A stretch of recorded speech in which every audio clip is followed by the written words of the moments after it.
Hi, Rose here. I was watching ex-JW Critical Thinker, and JT and Lady C had a great video regarding an ex-Bethel Elder. Now, I've actually gone on Reddit, and I follow him. He's got some great information. I wanted to share it because, well, he wants this information to get out. I basically just copy it and paste. I can't take any credit for this. This is all JT and Lady C. But I do want to thank this ex-Bethel Elder for what he's doing. I can't even imagine the turmoil he must be going through right now. I know what it is for me waking up outside of Bethel. Imagine being inside that tiny bubble and waking up. So, here is JT. This is JT, and welcome to another episode of The Critical Thought. You know, Lady C and I, we open up our channel to make it possible for people to share their stories. Why? Because we believe that each story that people share, there's always someone who realizes this is me. And over the years in doing this, we have met some very interesting people and shared some interesting stories. Today, we have a very unique type of story. It involves a PMO, someone who is physically in and mentally out. And we've interviewed a number of such persons, but this person's situation is a little bit different. The reason why is because this person is currently a Bethel Elder who is PMO and still at Bethel. And what has happened is he wanted to share his story. He wanted to come out and share his story in a very unique way, a very different way. Our main concern is because of his identity, we want to work with him. He wanted people to know that, yes, there are people at Bethel, right at the world headquarters of Jehovah's Witnesses, who are mentally out. They're still physically there, but they are mentally out. And we wanted to take the opportunity to share with you some of the things that he has shared with us. A few weeks ago, Lady C and I, we attended a social function of former Jehovah's Witnesses and a few other people as well. Some of the people there were former Bethelites. And whenever Bethelites get together, especially former Bethelites, they're going to talk about the big house. What's going on at Bethel? Well, one of the interesting accounts that was shared with us was about this Bethel Elder, and how he wanted people on the outside to know that you're not alone. You are not alone in recognizing that something is wrong with this organization. Even though we have dedicated so many years of our life, our families, to this organization, only to realize that everything that glitters is not gold. And I'd just like to say thank you to ex-Bethel Elder for sharing this information with us at that little get-together. In fact, ex-Bethel Elder has his own platform on Reddit. His username on Reddit is ex-Bethel Elder. I'll put a link to that in my description for you. So one of the questions that we were asking was, how did he realize this wasn't the truth? And what happened? What caused this person? Because of being a Bethel Elder and the various responsibilities that he is literally at the forefront of what's going on. So he shared with us what is actually taking place as a result of COVID. He went on to tell them that many in Bethel felt that the direction provided through COVID by the governing body had been overblown and, quite frankly, overkill. The governing body and branch committee will brag that we have experienced zero COVID-related deaths in the United States branches, but they won't truly acknowledge the hardships and struggles that have been felt by many at Bethel due to the restrictions placed on Bethelites since they went into lockdown. As a result, it produced some very interesting and sad and unfortunate experiences for some people there. One of the things that was mentioned to us was that there was an increase in the number of people who were falling into the trap of alcoholism, getting drunk, trying to deal with the pressure that they're facing while being locked down.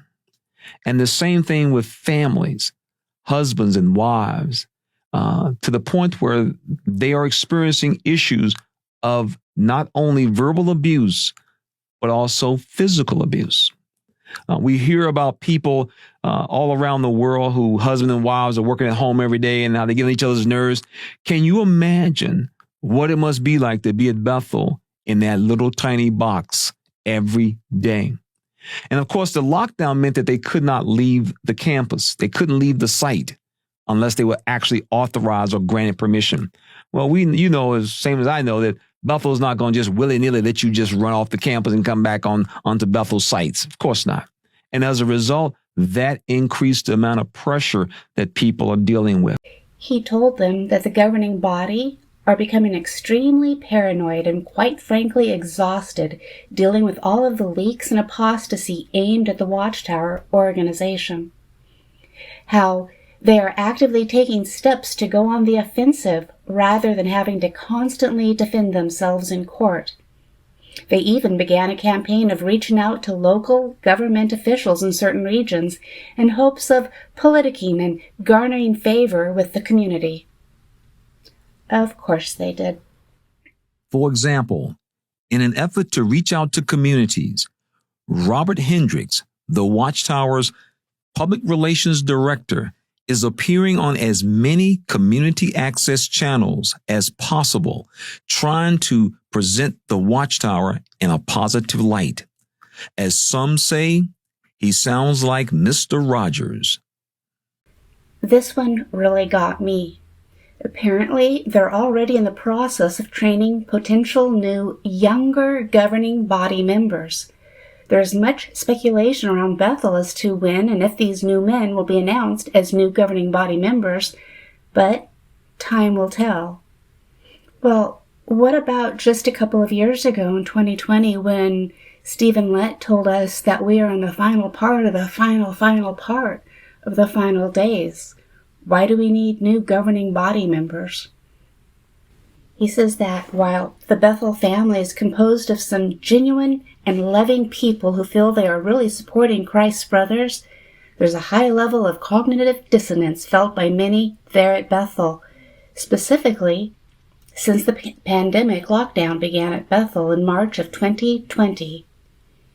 How many at Bethel struggle with mental health issues such as depression and even suicidal thoughts, which has been exacerbated by the restrictions placed on the Bethelites since the start of the lockdown.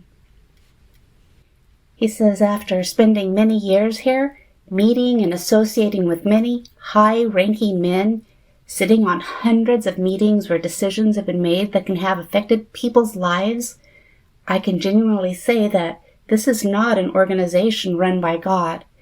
It is simply a billion-dollar corporation, no different than any other major corporation in existence today. That God, Jesus, and the Holy Spirit are in no way involved in the decisions or direction given that affect millions of people's lives. It is simply a group of men sitting at a table acting on what they feel is right in the moment. Oftentimes, the direction given is reactive, and in many cases, it's a small group of men who truly hold the power and control.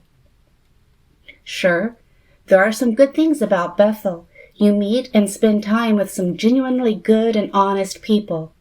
But there is also the bad, and in some cases, the ugly. So what we wanted to do, because we were concerned that some may say, well, how do we know that this is really someone who's at Bethel? Well, this person wanted us to know, well, yes, I'm here at Bethel, right in the middle of things. So he shares some pictures with us. Now, this picture has been released on the internet. This is a picture of what is known as the Bethelites intranet site. This is what it looks like. Now, I've never seen this site. And for the fact that this is the first time I've ever seen it before, is this site is the Bethel intranet site. Because when I was at Bethel, we didn't have an intranet site, but they have it now. An intranet is a computer network for sharing information that is usually to the exclusion of access by outsiders. Now, along with this, keep in mind that there are no tourists allowed at Bethel now. No one is allowed in Bethel. And as a result, this means this is someone who is actually inside. Now, let me share something with you, which I found very interesting, which really helped me to really appreciate that this person is definitely real. This right here is known as what we will be eating next week. This is the Bethel menu for next week. One of the reasons that he wanted to come forward is because he wanted to let the governing body and Bethel know that people at Bethel do not share those views anymore. And because of the circumstance that he is dealing with right now, he is not able to leave. But that's okay. He now knows what you and I know. His circumstances are very unique because he has spent literally decades at Bethel.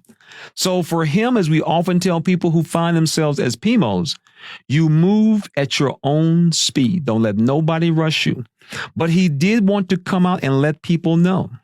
Now, this right here, they never produced this when I was at Bethel. You didn't find out about this until you came down to breakfast in the morning.